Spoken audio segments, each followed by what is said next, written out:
बहुत ही महत्वपूर्ण बात कह रहा हूँ। आपके जीवन की जो आने वाला समय है उसके बारे में मैं कहने जा रहा हूँ।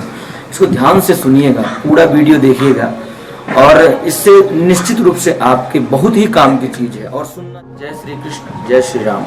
आज बहुत महत्वपूर्ण बात करने के लिए मैं आया हूँ और जिनको भी ये लगता है कि उनके पास ऐसी बातों को सुनने के लिए समय नहीं है, वो वीडियो स्किप कर सकते हैं। लेकिन यकीन मानिए, आज जो हम बात कहने जा रहे हैं बहुत ही रिसर्च के साथ और आप सबके फायदे की और बहुत ही महत्वपूर्ण बात कहने जा रहा हूँ। देखिए, श्रीमद् भागवत में एक प्रसंग आता है जब श्री नारद जी जाते हैं कंस के पास।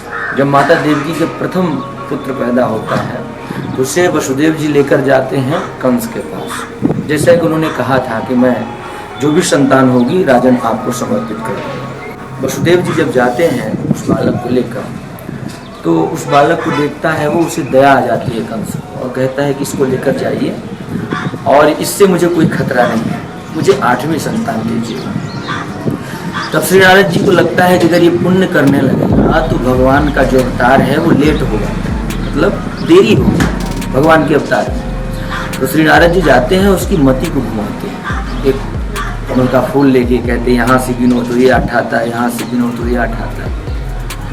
इससे सिद्ध होता है कि जब एक अजामिलुपाखान भी आता है, उसमें भी यही उदाहरण दिया गया है कि जब मनुष्य ज़्यादा पाप करता है तो मनुष्य की जो आयु है वो क्षीण हो जाती है। उसी तरह से कलयुग की आयु जो है वो 4,32,000 वर्ष है और कलयुग की आयु 4,32,000 वर्ष है। लेकिन कलयुग में इतना पाप हो गया कि पाप की जो पराकाष्ठा है वो पूरी हो चुकी है। इसलिए कलयुग की जो आयु है वो क्षीण हो चुकी है, वो 5,000 में ही निपटने वाला है। और ये जो समय चल रहा है ये बहुत ही भयावह समय है। आने वाला जो समय है इसमें बहुत ही संहार होगा। 29 मार्च से शनि जो है मीन राशि में आ चुके हैं और उसके कारण जो है तो उसी दिन से नाना प्रकार की समस्याएं विश्व में आप सबको देखने को मिल रही है। आने वाला जो समय है बहुत ही, अभी आपने देखा कि हाल ही में विदर्भियों ने हमारे भाइयों को, निहत्थे भाइयों को कितने मतलब नृशंस हत्या की है पहलगाम में। तो ये सब जो भूमिका बन रही है, ये संहार की भूमिका बन रही है। इसलिए आप सब से मेरा निवेदन है, सभी सनातनियों से, कि सब जो है जिनके पास भी दुर्गुण है या कुछ ऐसी चीज़ें हैं जो पाप कर्म में लगे हैं, वो सब उनसे बचना है तो सिर्फ भगवान नाम लीजिए और अपने धर्म का पालन करिए। क्योंकि आने वाला समय 2025 से 2029 का समय बहुत ही भयावह है।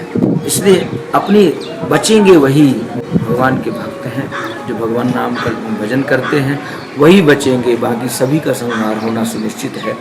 माँ नर्मदा के उद्गम स्थल से हम आपसे बात कर रहे हैं। तो मुझे प्रेरणा मिली माँ नर्मदा से, वो मैं आप सबको बता रहा हूँ। इसलिए सतर्क हो जाइए और भगवान नाम का जाप करिए और निरंतर धर्म परायण हो जाइए, क्योंकि आने वाले समय में संहार ही होगा और बहुत कम ही लोग बचेंगे, सिर्फ सनातनी बचेंगे और कोई नहीं बचने वाला, क्योंकि भगवान कल्कि की लीला अब आरंभ हो चुकी है। आप सबको ये महत्वपूर्ण जानकारी मुझे देना था।